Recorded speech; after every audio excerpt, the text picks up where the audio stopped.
Welcome back to Kanga TV. Guys, we've got a very special guest. Pommy is back on the channel. We were just chatting off air before Pom. The first person I ever did a video with on the channel was you about a year ago, talking about the draft and pick two and what North were going to do heading into the 2024 national draft. So we've kind of come full circle 12 months later. Crazy, isn't it? I can't believe you've been doing this for a year. It it Crazy. it feels like you've done it forever, to be honest. I know. I think last season aged me about 10 years as well. So it really feels like I've been doing this for my whole life. Yeah, like, I think you've aged pretty well, Mans, to be honest. But I can tell you as a Carlton fan, I look back when I started 4 years ago and I feel like I've aged 35 years. So I didn't have greys when I started, so I always blame Carlton. So, I mean, at least North, a fairly happy fan base, aren't they, as opposed to my Carlton? Yeah, I think there was definitely encouraging signs this season. It's probably not where we would have liked to have ended up, I should say, by season's end. But overall, I think there's general positivity and optimism towards next season. I'd love to get your thoughts quickly now. I'm throwing this to you before we jump into everything else we're going to talk about. The trade period. I think there were a lot of fans who were really disappointed that we only went after Charlie Spargo and brought him in. I know we were linked to Jai Sarong. He opted to go to Sydney. And there was a brief discussion with North and Lee Kalia when the news broke that he wouldn't be going to St Kilda.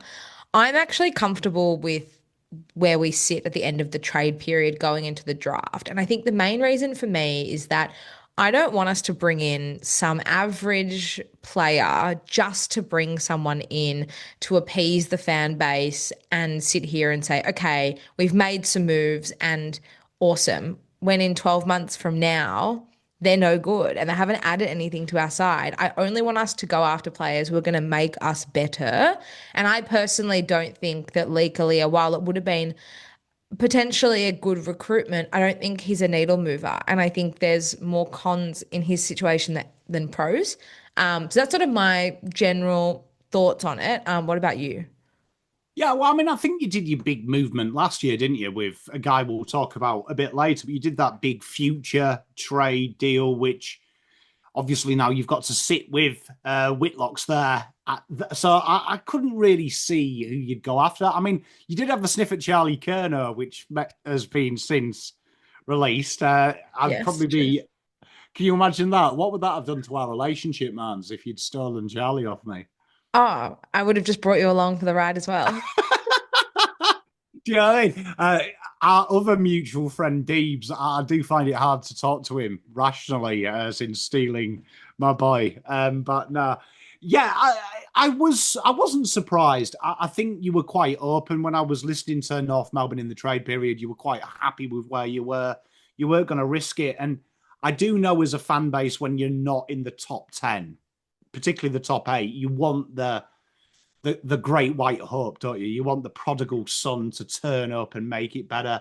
I always use Dylan Shield as a little bit of a warning for teams that do that. Carlton and Essendon were both trash Mm. when we were in that massive battle, which ruined both of our trade periods because it dragged on.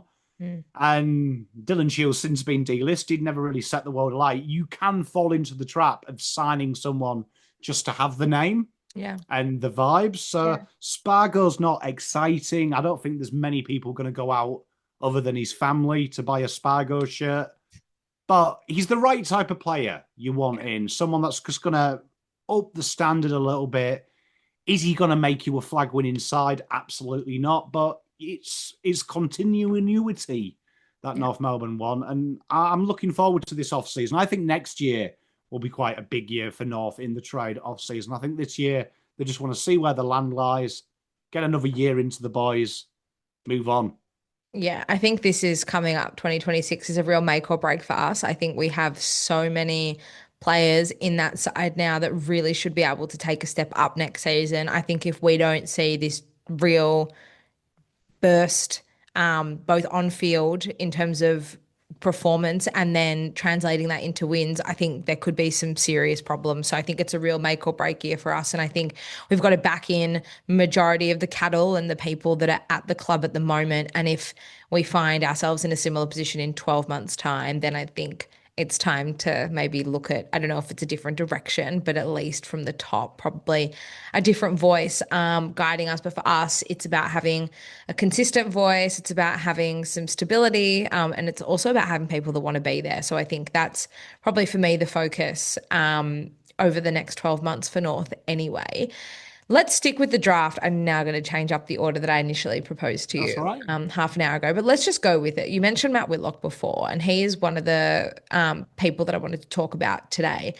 When we filmed our first video together, the question was about pick two. If we split it, what are we going to do come draft night? Ultimately, we held on to pick two, picked up Finn O'Sullivan, who I think is going to be a gun for us for decades to come. We also ended up trading a future first round from this year's draft to get ourselves back into the draft to pick up Matt Whitlock, who, looking at this year's draft, a lot of people would say he's probably a pick five, like a top five, top 10 player, possibly in this year's draft. We got him in 12 months earlier.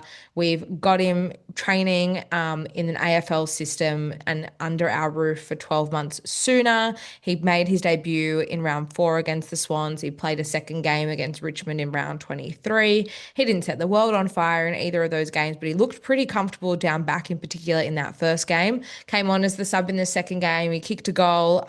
He struggled to really get near it and involve himself too much in the general play of that game, which was disappointing because it was against Richmond and a lot of the ball lived in our forward half, in the second half of the game in particular.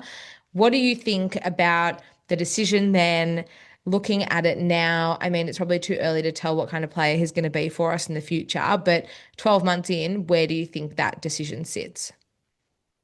I think it's always going to be always tough when you do these future picks and it turns into a decent pick, which Richmond enjoy. Everyone's going to complain about it. Like, I don't think there's any way. The only way we'll know for sure is 15 years' time. We recap and Matt Whitlock's retired, and whoever Richmond take, he's retired, and we look at it and go, who was better? Yeah. I like Whitlock, though. I was a big fan of Matt in his draft year. I actually caught him up in VFL game. I was watching Geelong VFL recently, the goal where you swung him back forward and he took the game on. I've got my eye on a few VFL Geelong guys, so that was really interesting that he is starting to be the swing man we thought. In the draft, as a defender, I think Harry Dean's better on form. Obviously, a different type of defender, though, if you were going to class him as that, because Harry Dean's smaller, so he's more of an interceptor as opposed to the body work. As a forward, he's probably around where Aidan Sherbert is. So I think it would be a fair assessment to say that he would probably where Sherbert is, which is anywhere from, could be as early as 8, 9. If someone goes early, people have got him linked with Melbourne. Could be later, could be about 15. So let's just go conservative and say in this draft, Matt Whitlock's probably 12th, probably 10th, 11th, 12th, around there. I don't think it's bad because at the end of the day, you needed to do that. And I think the big misconception with North is you buy midfielders. So you actually got a key defender, key forward in. So I think you've got some really good picks this year as well. Just jumping ahead, I think you've got the picks where I do think you're probably a couple of keys short as well. So I think there's some really tasty ones in where your picks are. So they're a real big watch this space, North Melbourne, because I think you've got some exciting picks. There'll definitely be a mistake by some other club in them 20s. Yeah. And you're ready to pounce. Yeah, well, I mean, we've got picks at the moment. It stands 25, 26, and then 46, 57, and then it's 82 and 100. There are nuggets if we can find them in the rough. Now, those picks in the 20s are always the riskiest, I think, and North don't have a 100% strike record when it comes to going to the draft. Are there any names that you can think of at the top of your head? I'm not as across this year's draft as I was last year because we obviously don't have a first round pick, but anyone that you can think of that may fit the bill for what North might be looking for?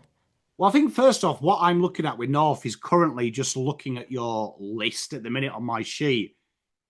Robert Hansen Jr., I believe, has to be promoted. He's served his time on the rookie A list. So if that is correct, looking at it, it should be because he's definitely played. He's not eligible unless the AFL make a rule up. that would mean that you've got 2 senior spots. So everyone taken in the national draft is a senior spot. Mhm. So I don't think I've got a sneaky feeling that you want to use one of these 2 picks, and I am going to put an idea to you guys that I think you guys may be looking to trade up the order. You might do something with Gold Coast, who definitely are in a predicament at the minute where a lot of teams want Yeah. their picks. A lot of teams want their NGAs. Carlton might be another option as well. That Carlton obviously are going to have to negate a bid on Dean, and also want to try and get as many picks as you can. If you are going to pick again, you kind of want a pick in them 20s before Ison as well. And I'd say North could be a pain in the ass being in the middle of the 20s. Yeah. So that could be one. But as for players, Blake Threadgold is the guy that I think I selected for North Melbourne when I did my mock draft. A stout key defender, and I think very underrated in the draft. And looking at what you guys want in a defender, I think you do need that more archetype, proper tall. You've done well making do with what you've got. Toby Pink does incredibly well. We love a little bit of Pink. Ruined Carlton's afternoon. He did that day. And you've had great success using Comden down the back. I like Blake Threadgold as that medium interceptor, incredibly good kick as well. And that is so important. I think that's the one thing that I don't like about North is the ball use down the back. I think at times can get them into trouble. I think Threadgold would just add that, and he's an incredible, strong player. So I could actually see a world where Matt Whitlock becomes a forward full-time based on his VFL form, and then Threadgold becomes that next key defender that you want, and then you've got your pillars sorted. So that's definitely a selection I would be looking at if I was a Roos fan. Blake Threadgold was sensational for South Australia. Yeah. So big fan of him, and I think he looks like a North Melbourne player. Okay, definitely one to keep our eye on with the draft in a couple of weeks' time. We definitely are tight for list spots, as you mentioned, and I think the route of delisted free agency may not be an option for us. But if there were any names floating around, do you think we may go down that route? Be interesting with North because, I mean, like, what do you need? I think your list is so young that when people talk about this, the worst thing North Melbourne can do is bring in like a 25-year-old that is going to be there too long while you're developing other players. So, like, if you're looking at backman depth, Sam Frost jumps off the page for me because let's just say you draft Blake Threadgold. He's not going to be playing year one, and he's going to be fed games. So you don't want someone who's going to take his position for 2-3 years and stifle Blake Threadgold's development. Ideally, you have a break glass in case of emergency. You don't overexpose Blake, but someone can play FL level, and then you can just delist him at the end of the year, and that's what Sam Frost does. There is some really intriguing prospects, though. There is a guy that I keep linking to everyone, Jackson Voss in the VFL, an incredible ball user, and I know you guys have used a lot of your midfielders, which we laugh at. You've got quite a few of them as the halfbacks. I do think that that's probably an area that, knowing how Clarkson likes to play, he loves a ball-using halfback who can play up the ground. And I look at Jackson Voss as that maybe that option for you guys in the rookie list, coming out of Frankston Dolphins. So he's a tough bugger, reliable, could be an option as well, looking at them state league players who have been incredibly successful in the AFL in the last couple of years, it has to be said. Yeah. And I would love North to do a Hugh Greenwood. Like, so many teams have delisted their players and said, oh, we promised to pick them up. I hope North are a little bit bullish. I think that's the next development of North Melbourne. Stop being the nice guys of the AFL and start punishing some teams. And I'd like to see, I hope you are talking to players like Jake Lloyd, Dane Rampy. Yeah. You're having these conversations saying, would you come? Like, you get to work with Clarkson.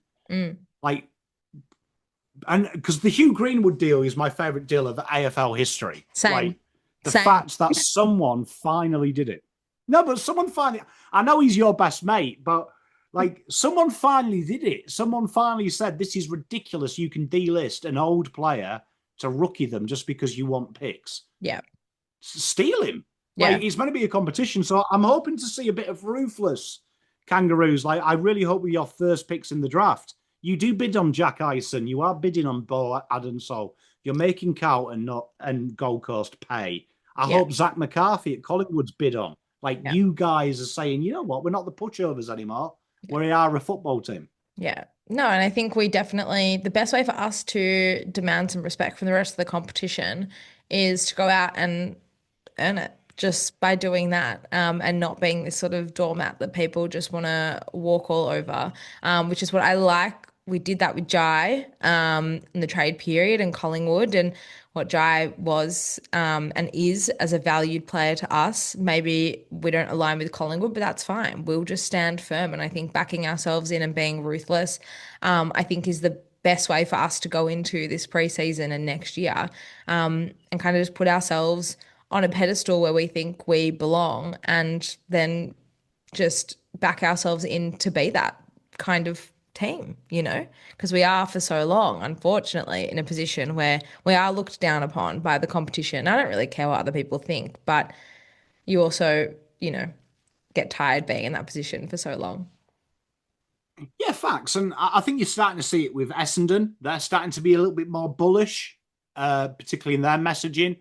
North Melbourne, certainly, I'd like to see it. St Kilda, like, look at them. Like, no one cares about St Kilda. They're like your cousin that you forget about. But they have deliberately put themselves in the forefront of the AFL. So Yeah. I think for culture now, Alistair Clarkson's an arrogant SOB, isn't he? He was at Hawthorn. We want to start to see that.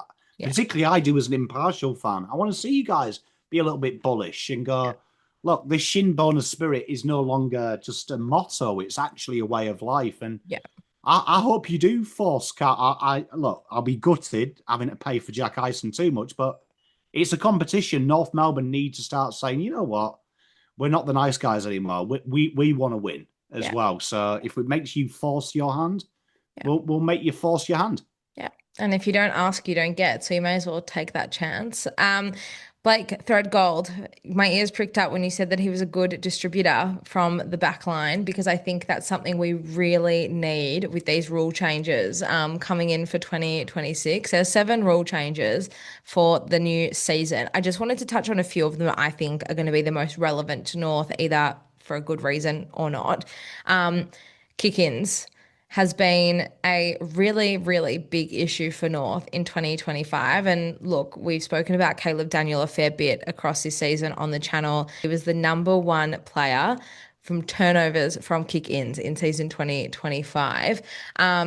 When we moved him higher up the ground out of that position, it was Riley Hardiman or Colby McKercher taking the kick-ins. It just worked so much better in that last month.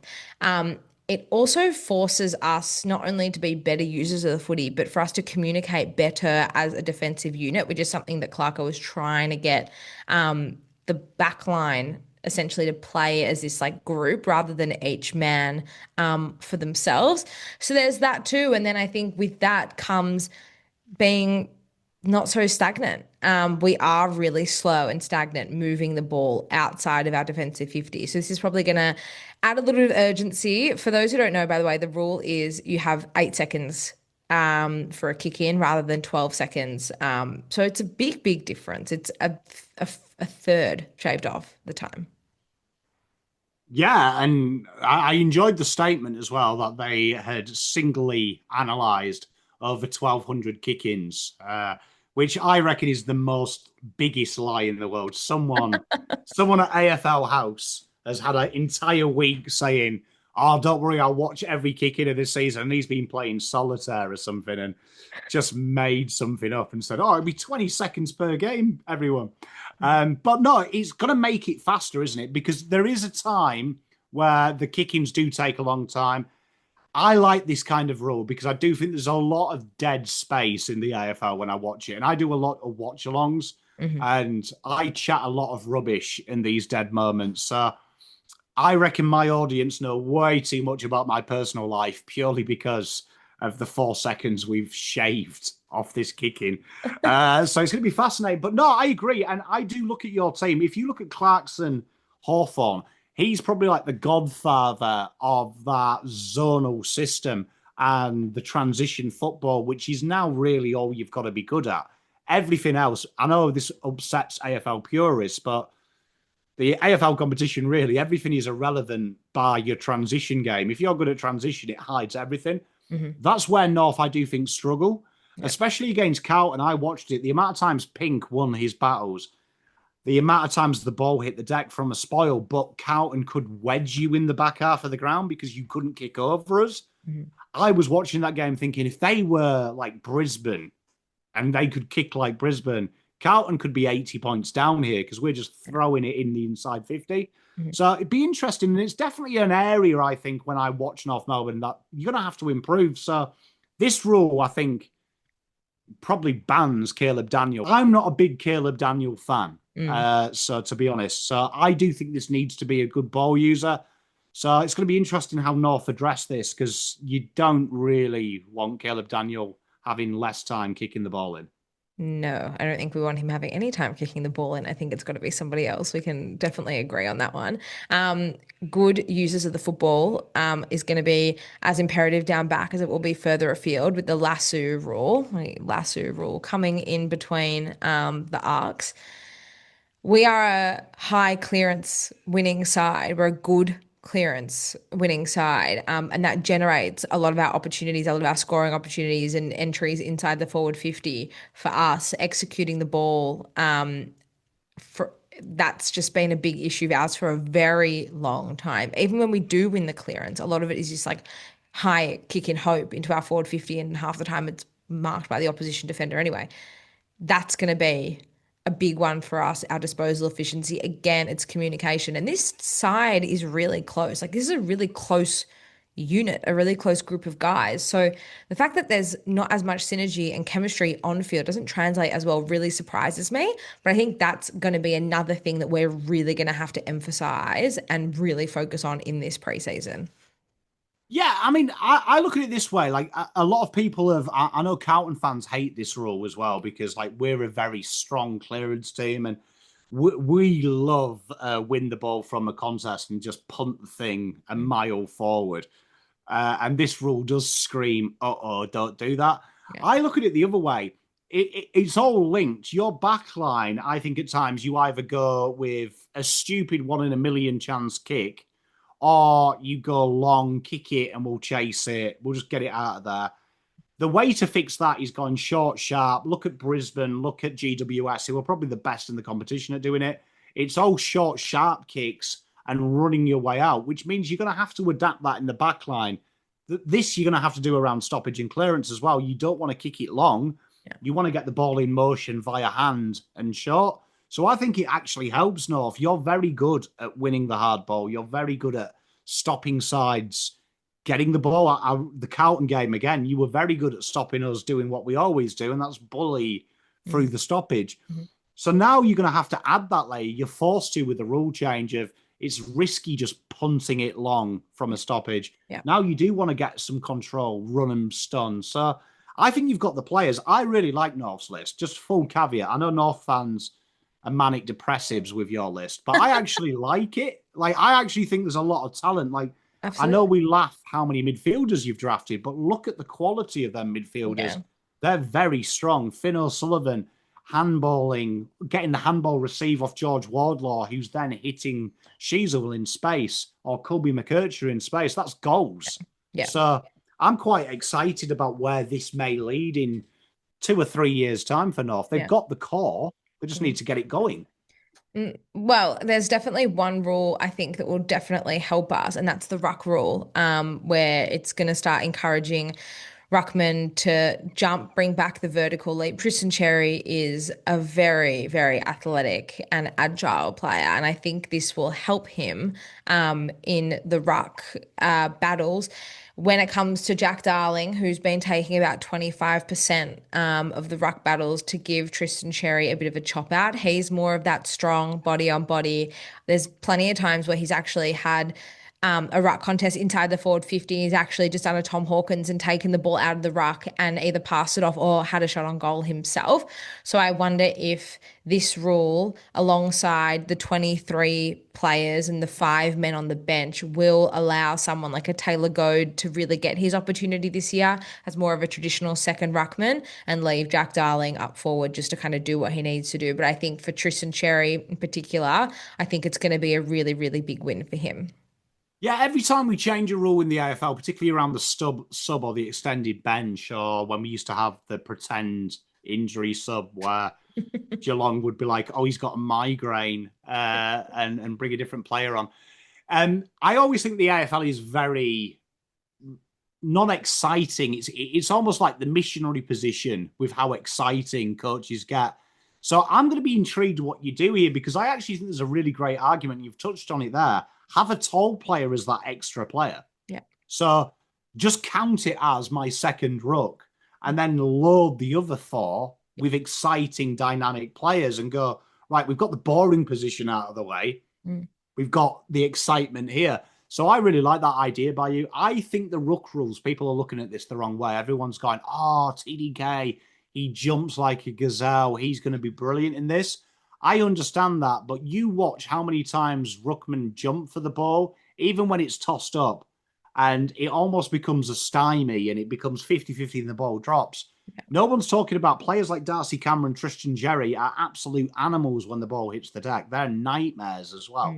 So I heard Tristan do the press conference yesterday and saying, oh my God, I've got to jump now, and kind of took the piss out of it. I think the big problem there is that Jerry's also going to hurt you on the deck. When that ball hits the down in that protected zone, they're only going to be the two there fighting for it. We're no longer going to have a midfielder at his feet to cure it. Yeah. Which I remember playing against you guys. That was a big problem for us, that when the ball hit the deck, we had to have George Hewitt and Cripps almost wrestle Jerry to stop him getting the ball away from Tom. Yeah. Now that's going to just be mano for a while. It's going to take them about a second, 2 seconds to get there. So I think North are in a really good position there, because I think Jerry is like the hybrid, isn't he? He can win the tap, but he also, when the ball hits the deck, no one talks about it. He's a pain in the arse. Like when the ball He's a is on the big ground. clearance winner for us. Yeah, like 7 tackles last year, just under. Like that's obscene for a ruckman. Yeah. So I don't think there's many ruckmen in the competition. If you don't win the tap, he's not going to be able to beat. I'll lock it in now. Jerry will be the All-Australian ruckman next year. It'll be him and someone else. I love that so much. I do like Jerry. If he wants to change a club, Carlton have got a ruck opening. Call me, Jerry. I'm not passing that message along as much as I love you. I'm just gonna let that one fall by the wayside. Good time to just be really forgetful. Of the rules, the other rules, are there any do you think that might impact North in a big way, either positively or negatively, or do you think the others just sort of are what they are? You know what I do think, and you had quite a lot of missed tackles. I can't remember the stat off the top of my head, but I remember at the start of the year, I think you, Carlton, and Eagles were the worst sides. I remember everyone complaining about Carlton. I actually like the shrugging in the tackle, because my argument here is a lot of these missed tackles are when the umpire is almost like, is he ducking? Is he just changing his center of gravity? I think tackles are going to be a lot more pure this year, and straight away we know the AFL overcompensate every rule. I reckon just about every time you touch a player now, you're going to be pinged for no prior. If they've said offend and evade or a shrug is your prior, I reckon that's going to be really fascinating. So I'm really intrigued there that I know Clarkson is huge on getting in the vicinity of the player, the pressure acts. I think that could actually see a huge exponential improvement in your team very quickly, that we're taking the grey area away from tackles. So I'm excited to see what you do with that. Really excited. Feel like this is why I called you. I always just need a little bit of boost of confidence and positivity. I am generally a very positively delusional North fan, but it's always good to have that endorsement coming from someone I adore and really respect. So, Pom, thank you so much for joining me again on the channel. I will leave all of your links in the description down below, but for those who don't know where to find you, they all should by now, but just in case, give them a reminder. Yeah, Pommy and Oz on all socials. You see my pretty face and my eloquent accent. So we cover all the IFL. We're deep in draft off season at the minute. Where we are a Carlton fan and a Pom, which is probably makes me the second most hated man in the UK. I mean, in Australia at the minute. But come down. We're good fun. We do all the AFL. We cover it all. We try and have a bit of fun while we do it. So yeah, you're all welcome, Kangas. Definitely go over. Pom has done some great content and a really good bird's eye view of North, particularly across some gloomy moments in season 2025. He definitely brings me back down to earth when I need it. So, Pom, thank you so much for all that you do, not just for the general AFL community, but for us North fans and here for me on Kanga TV. I can't wait already for our next chat. It's not going to be too far away, for sure. I'm looking forward to the grand final special flag ruse. Same. Bring it on. Thank you.